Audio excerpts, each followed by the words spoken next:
용이 여자에게 분노하여 돌아가서 그 여자의 남은 자손 곧 하나님의 계명을 지키며 예수의 증거를 가진 자들과 더불어 싸우려고 바다 모래 위에 서 있더라. 안녕하십니까? 3일 동안 또 평안하셨습니까? 하나님께서 주시는 평안이 우리 강남중앙교회 모든 성도님들 각 가정과 개인에게 항상 있게 되기를 간절히 바랍니다. 우리는 하나님께서 마지막 세대에 택하신 남은 자손입니다. 남은 자손이라고 할 때에 이 남은이라는 단어가 헬라어로 로이포스입니다. 남겨두다, 두고 가다, 그리고 뒤에 남기다라는 의미를 가지고 있는데요. 저는 식사를 할 때 가장 맛있는 음식을 남겨두고 마지막에 먹는 스타일이에요. 그런데 어떤 사람들은 먹기 싫은 음식을 가장 마지막까지 남겨두고 버리는 것을 좀 보게 되었습니다. 여기에서 남다라는 말은 이처럼 두 가지 측면, 즉 긍정적인 면과 또한 부정적인 면으로 사용되는 말입니다. 부정적으로 남다는 의미는 별 쓸모없는 찌꺼기에 대한 표현일 수 있습니다. 그러나 긍정적으로는 아주 중요하고 요긴하게 쓰기 위하여 남겨두었다라는 표현이기도 합니다. 성경에서 남은 자라는 말이 가장 처음 등장한 것은 홍수 후의 일입니다. 창세기 7장 23절에 보시면 지면의 모든 생물을 쓸어버리시니 곧 사람과 가축과 기는 것과 공중의 새까지라. 이들은 땅에서 쓸어버림을 당하였으되 오직 노아와 그와 함께 방주에 있던 자들만 남았더라. 여기에 남았더라라고 하는 남다는 단어의 히브리어가 바로 샤르인데요. 살아남은 자를 가리키는 단어입니다. 살아남는다란 것은 살아남기 어려운 처지를 겪었다라는 그 의미를 포함하고 있습니다. 이런 의미에서 남은 자라는 단어는 쓰다가 남은 찌꺼기가 된다라는 뜻이 아니라 아주 중요한 일을 위하여 보존하고 또 남겨둔 자를 의미를 하는 것입니다. 남은 자에게는 하나님께서 맡기신 특별한 사명이 있습니다. 예수님께서 그 사명을 감당하기 위해 남은 교회가 건강한 교회가 되기를 또 소원하고 계십니다. 오늘은 아시아의 7교회 가운데 세 번째 교회인 버가모 교회에 대해서 살펴보고자 합니다. 버가모 교회를 통해 어떻게 우리 교회가 남은 교회로서의 사명을 감당하기 위한 건강한 교회가 될 수 있는지를 생각해 보려고 합니다. 요한계시록 2장 12절로 17절에 있는 말씀을 보시겠습니다. 버가모 교회의 사자에게 편지하라. 좌우에 날선 검을 가지신 이가 이르시되 내가 어디에 사는지를 내가 아노니 거기는 사탄의 권자가 있는 데라. 내가 내 이름을 굳게 잡아서 내 충성된 증인 안디바가 너희 가운데 곧 사탄이 사는 곳에서 죽임을 당할 때에도 나를 믿는 믿음을 저버리지 아니하였도다. 그러나 내게 두어 가지 책망할 것이 있나니 거기 내게 발람의 교훈을 지키는 자들이 있도다. 발람이 발락을 가르쳐 이스라엘 자손 앞에 걸림돌을 놓아 우상의 제물을 먹게 하였고 또 행음하게 하였느니라. 이와 같이 내게도 니골라 당의 교훈을 지키는 자들이 있도다. 그러므로 회개하라. 그리하지 아니하면 내가 내게 속히 가서 내 입의 검으로 그들과 싸우리라. 귀 있는 자는 성령이 교회들에게 하시는 말씀을 들을지어다. 이기는 그에게는 내가 감추었던 만나를 주고 또 흰 돌을 줄 터인데 그 돌 위에 새 이름을 기록한 것이 있나니 받는 자밖에는 그 이름을 알 사람이 없느니라. 버가모 도시에 대해 간략하게 살펴보면 이렇습니다. 버가모는 서머나로부터 북동쪽으로 60km가량 떨어진 곳에 위치한 도시입니다. 버가모는 로마 제국의 아시아 속주의 수도였기 때문에 정치적 중심지로서 아주 중요한 위치에 있었습니다. 또한 지식의 중심지이기도 했는데 이 버가모에는 대략 20만 권의 책을 소장하여 이집트의 알렉산드리아 도서관 다음 가는 고대에서 두 번째로 가장 큰 도서관이 바로 이곳에 있었습니다. 이 도시는 또한 고대의 유명한 의사 갈렌의 고향이기도 했고 또 의학의 중심지였습니다. 치료의 신 아스클레피오스의 이 신전이 있고 또 이 이름을 딴 아스클레피온이라는 병원이 또 이곳에 있기도 하였습니다. 또한 버가모는 중요한 종교 중심지였는데 이 버가모에는 제우스, 또 아테나, 또 디오니소스, 그리고 아스클레피오스 등을 위해 세워진 신전들이 많이 있었습니다. 뿐만 아니라 황제 숭배를 지지하는 아시아의 첫 도시이기도 했습니다. 버가모는 높은 구릉지대에 자리 잡은 도시인데 특히 가장 높은 곳에 무엇이 세워져 있냐면 이 다양한 신전들이 세워져 있었습니다. 그만큼 이교의 중심지이기도 했던 것입니다. 바로 이 도시에 버가모 교회가 세워져 있었습니다. 지금까지 예수님께서는 에베소와 또 서머나 교회를 가리켜 내가 너를 안다라고 말씀을 하셨는데요. 에베소 교회를 향해서 예수님께서는 어떻게 안다라고 이야기를 하셨냐면 요한계시록 2장 2절 3절에 보면 내가 내 행위와 수고와 내 인내를 알고 또 악한 자들을 용납하지 아니하는 것과 자칭 사도라 하되 아닌 자들을 시험하여 그의 거짓된 것을 내가 드러낸 것과 또 내가 참고 내 이름을 위하여 견디고 게으르지 아니한 것을 아노라라고 말씀하셨습니다. 또한 서머나 교회는 요한계시록 2장 9절에서 내가 내 환난과 궁핍을 안다라고 말씀을 하셨습니다. 그들의 신앙을 위하여 지금 무엇을 하고 있고 그들이 어떠한 어려움 가운데 처해 있는지 예수님께서는 아신다고 말씀하셨던 거예요. 그런데 예수님께서 버가모 교회를 향하여 말씀을 하시면서 어떻게 말씀을 하시냐면 계시록 2장 13절에 보시면 이렇게 말합니다. 내가 어디에 사는지를 내가 아노니 거기는 사탄의 권자가 있는 데라. 내가 내 이름을 굳게 잡아서 내 충성된 증인 안디바가 너희 가운데 곧 사탄이 사는 곳에서 죽임을 당할 때에도 나를 믿는 믿음을 저버리지 아니하였도다 라고 기록합니다. 바로 이 예수님께서 안다라는 것은 내가 어디에 사는지를 안다라고 말씀하시면서 그곳이 어떤 곳입니까? 사탄의 권자가 있는데 사탄이 사는 곳이라고 이야기를 하는 것입니다.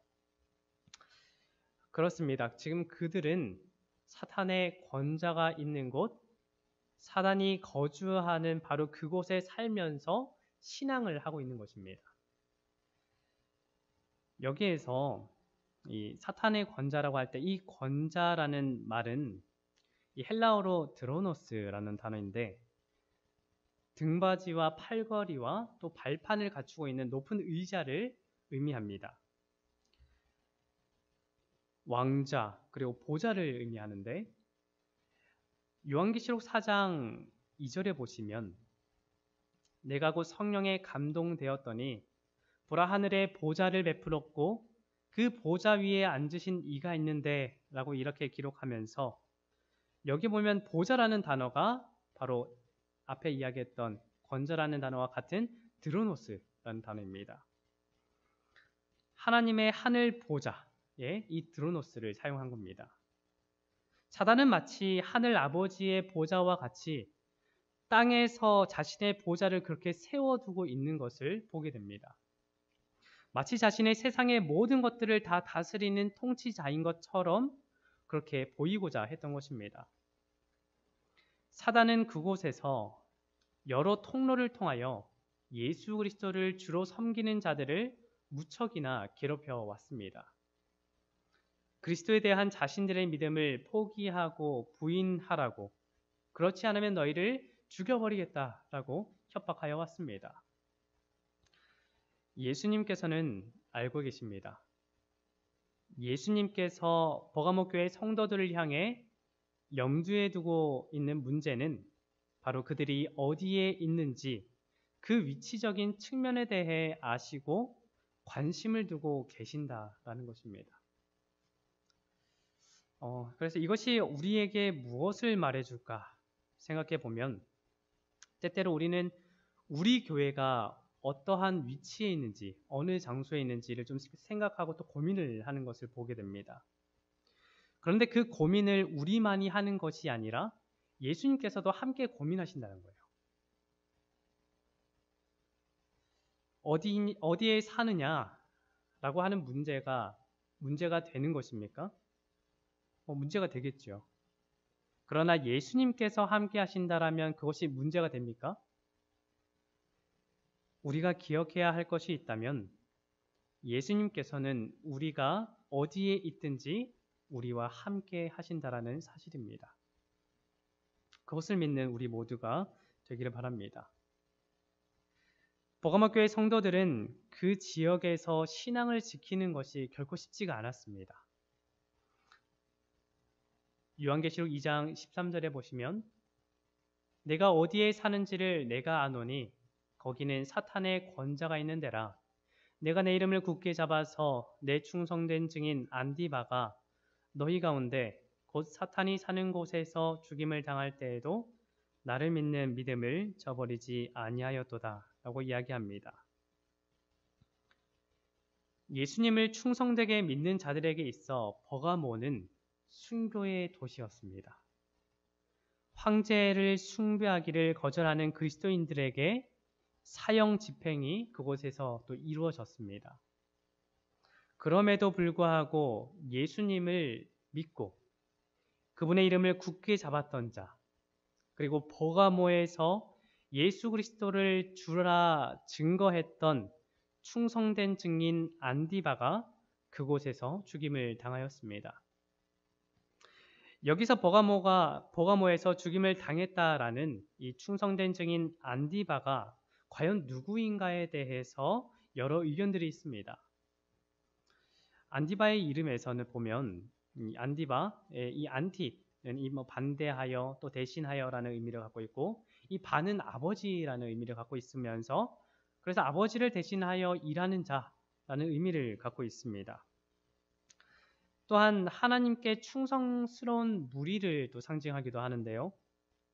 그리고 어떤 측면에서는 이 안디바를 실제로 존재하는 인물로 또 소개하기도 합니다. 그는 신앙 때문에 순교를 당하며 끝까지 충성한 버가모의 한 그리스도인이었다라는 것입니다. 이 안디바와 관련하여 전해 내려오는 일화가 있습니다. 황제 숭배와 제우스 신에 대한 경배가 극도로 고조에 달하고 있을 때 안디바는 황제와 또 제우스 신에 대한 경배를 강요받기 시작했습니다. 그러나 안디바는 끝까지 굴복하지 않고 황제와 제우스 신에게 경배하지 않았습니다. 이에 격분하였던 로마의 한 관리는 그를 잡아다가 뜨겁게 달군 녹가마 앞에 세워놓고 위협조로 이렇게 신문하였습니다. 안디바야, 로마 황제와 제우스 신 앞에 절하라. 안디바는 말합니다. 만왕의 왕, 만주의 주는 예수 그리스도밖에 없으니 예수님 외에는 내가 절하지 않겠노라. 안디바야, 너는 지금 온 세상이 너를 대항하고 있는 줄을 알지 못하느냐? 그때 안디바는 이렇게 말하였습니다. 그렇다면 나 안디바는 온 세상을 대항하여 예수가 만왕의 왕이시며 만주의 주가 되심을 시인하노라. 이 대답을 듣고 로마 관리는 즉시 이 안디바를 그 뜨겁게 달군 녹가마에 던져 죽였다라는 그런 일화가 있습니다. 우리도 안디바와 같은 신앙을 해야 하지 않겠습니까? 세상이 나를 대항하고 나를 적대시한다고 할지라도 그들에게 예수 그리스도를 증거하는 믿음이 오늘 우리 마음 가운데, 우리의 믿음 가운데 서게 되기를 간절히 바랍니다. 처음 버가모 교회의 기별을 들었을 때 저는 이렇게 생각했습니다. 버가모 교회의 성도들이 이 안디바의 죽음을 목격하고 이 소식을 듣게 되었을 때에 어떤 영향을 받게 되었을까? 큰 흔들림이 있지는 않았을까라고 생각했습니다. 만일 자신들도 황제와 제우스 신에게 절하지 않는다면, 우상에게 절하지 않는다면 안디바와 같은 죽음을 맛볼 것이고, 그렇기 때문에 어떤 공포감과 두려움 가운데 있지 않았을까라고 생각했습니다. 어쩌면 버가모의 그리스도인들은 그런 이유로 충분히 다른 지역으로 떠나서 살 수도 있었을 것입니다. 저는 그렇게 생각했습니다. 그런데 이상하게도 그들은 그렇게 하지 않았습니다. 버가모에 남아서 그들은 신앙을 지키기 시작했습니다. 13절에 있는 말씀을 다시 보면, 내가 내 이름을 굳게 잡아서 내 충성된 증인 안디바가 너희 가운데 곧 사탄이 사는 곳에서 죽임을 당할 때에도 나를 믿는 믿음을 저버리지 아니하였도다 라고 성경은 기록하고 있습니다. 왜 그들은 떠나지 않은 것일까요? 사람들은 힘든 일이 있으면 그 일을 피하려고 합니다. 그런데 그것이 자신의 생명과 연관된 일이라면 더욱 그렇게 할 것입니다.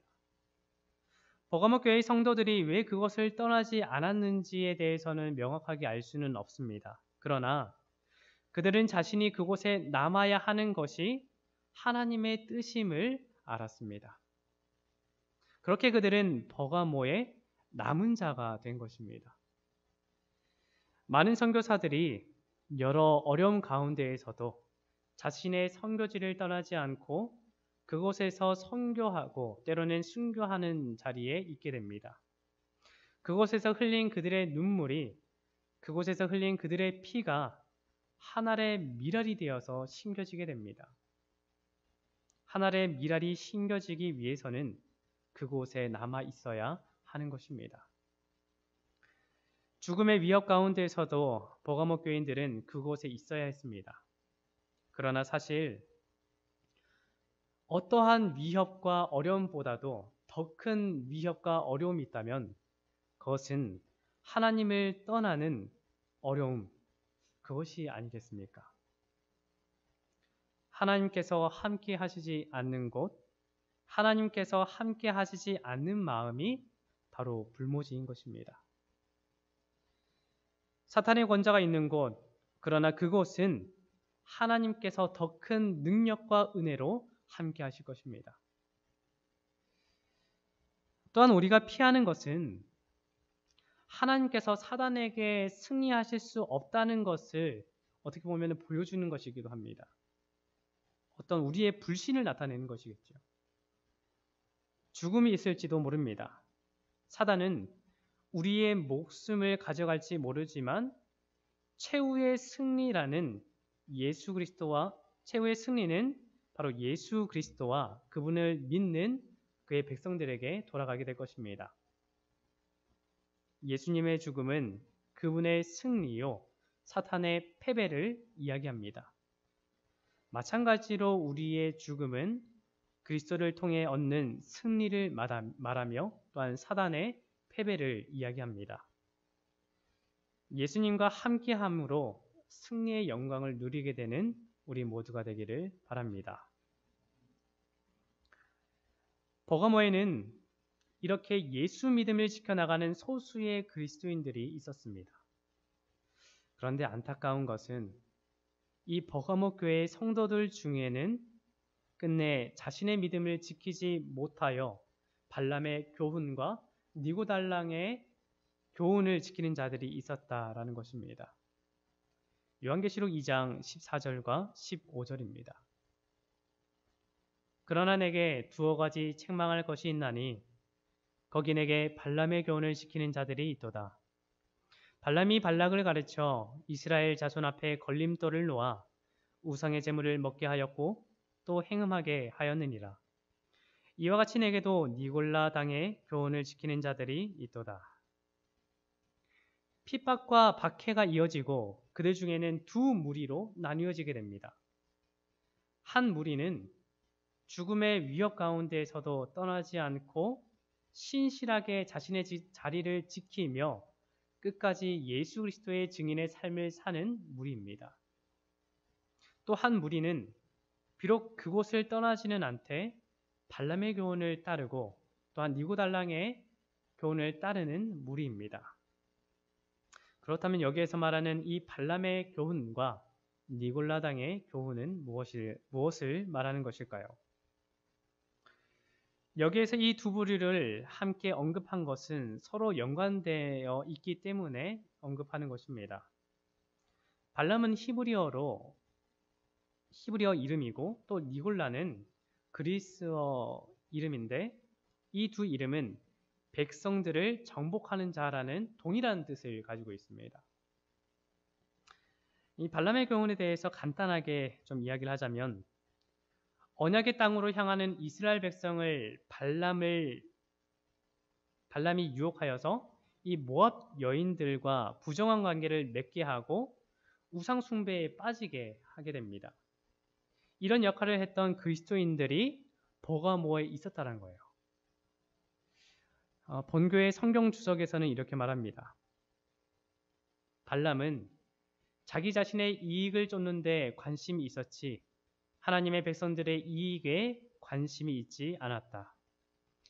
그리스도인들에게 금지된 관습들을 권장함으로써 교회를 분열시키고 파멸시키기 위한 목적을 가진 어떤 자들이 버가모에 있었다는 것을 시사한다.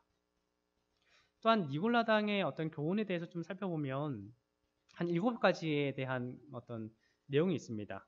그들이 가지고 있던 어떤 교훈들. 첫 번째는 반율법주의적인 게 있었어요. 영지주의의 자유사상을 가진 사람들이 누구였냐면 니골라당인데요. 죄에 대해서 그리고 자유와 양심을 내세우는 그런 부류가 이 니골라당이었습니다. 그들은 성경을 부인하였습니다. 이 터툴리안이라는 신학자는 이들의 교리를 보면서 복음과 계시를 부인하는 무리였다라고 소개를 합니다. 또한 두 번째는 반도덕주의를 가진 자들입니다. 이들은 음식에 있어서 매우 방종했던 사람들입니다. 단순히 육식을 금하는 것이 아니라 우상에게 바쳐진 음식을 먹거나 또 성경이 금하는 음식을 먹는 자들이었던 것입니다.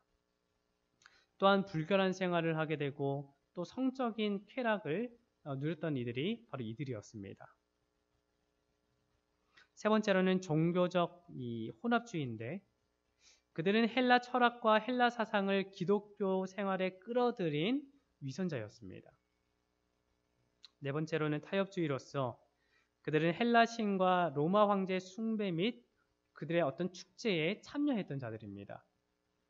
신당의 승려들과 음행까지 하기도 하고 또 이방신과 타협하는 그런 무리들이었습니다. 다섯 번째는 이원론적 영지주의를 가졌던 자들인데 그들은 인간을 이원론적인 사랑의 존재로 파악을 하였습니다.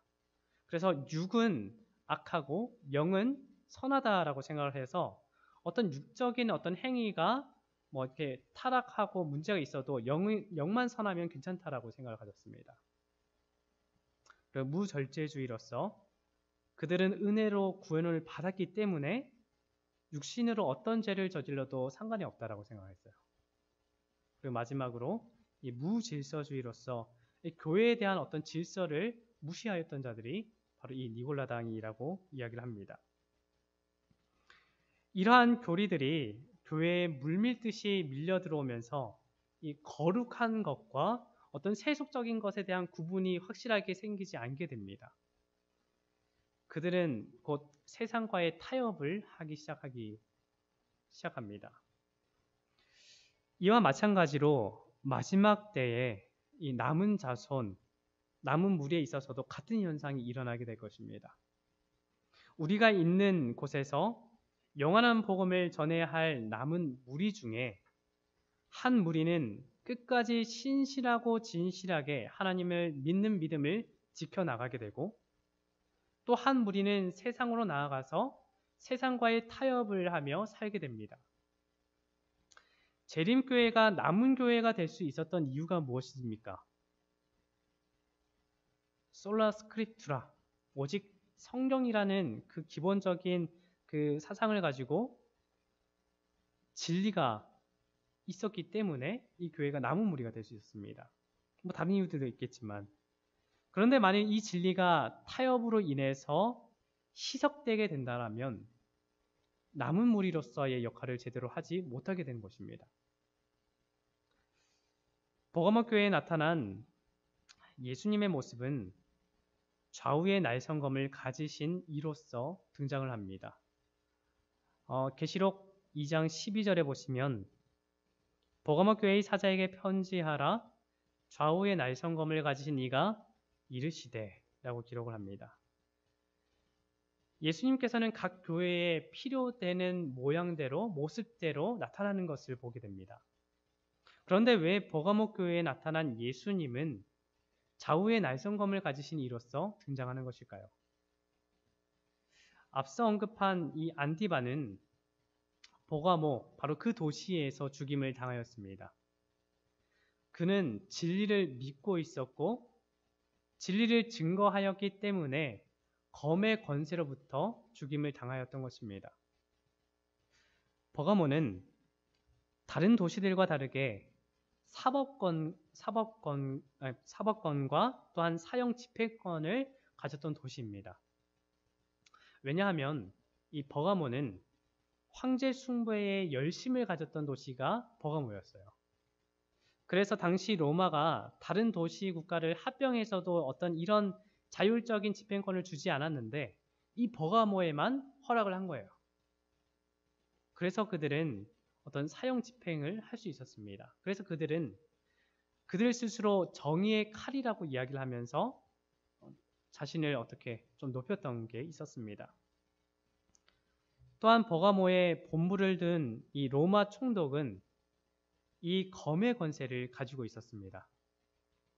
로마 총독은 생사의 권세를 가지고 있다고 그리고 공언하였습니다. 그의 명령에 의해 어떤 사람이라도 현장에서 사형에 처해질 수도 있었습니다. 이것은 황제 숭배와도 연관이 되어 있어서 그리스도인들이 예수를 부인하지 않는다면 그리고 황제 숭배를 하지 않는다라면 그 즉시 집행을 하였던 것입니다. 버가모에 있는 그리스도인들은 이 검의 권세에 무릎을 꿇든지 아니면 타협을 하든지 선택을 해야 했습니다. 이런 상황 가운데 버가모의 그리스도인들은 예수님의 보호하심과 도우심을 간절히 구하였고 또한 그분을 간절히 보기를 원하였을 것입니다. 하루속히 오셔서 자신을 이 죽음의 위협으로부터 구원해 주기를 바라였을 것입니다. 로마가 비록 육체의 생명은 앗아갈 수 있지만 영원한 생명은 뺏어갈 수 없었다는 것은 그들은 믿고 그 생명 대신 예수님을 믿었던 것입니다. 이럴 때 예수님께서는 자기 자신을 좌우의 날성검을 가지신 이로서 드러내십니다. 그들을 굴종하게 만들려고 했던 로마의 검, 이 사단의 검이 아닌 바로 강력한 예수 그리스도께서 그들을 아시고 그들과 함께하고 계심을 나타내는 것입니다. 좌우의 날성검을 가지신 예수님께서는 멸하시기도 하시고 또 살리시기도 하는 능력을 가지신 분이십니다. 그분에게 생명이 있습니다. 그분은 생명의 말씀이 되시기도 하십니다. 예수님께서는 기록되었을 때라는 말씀을 통하여 사단과 싸움에서 승리하지 않았습니까? 진리의 말씀으로 그분께서는 승리를 거두셨던 것입니다. 진리교회는 어떠한 위협이 있더라도 진리를 타협해서는 안 됩니다.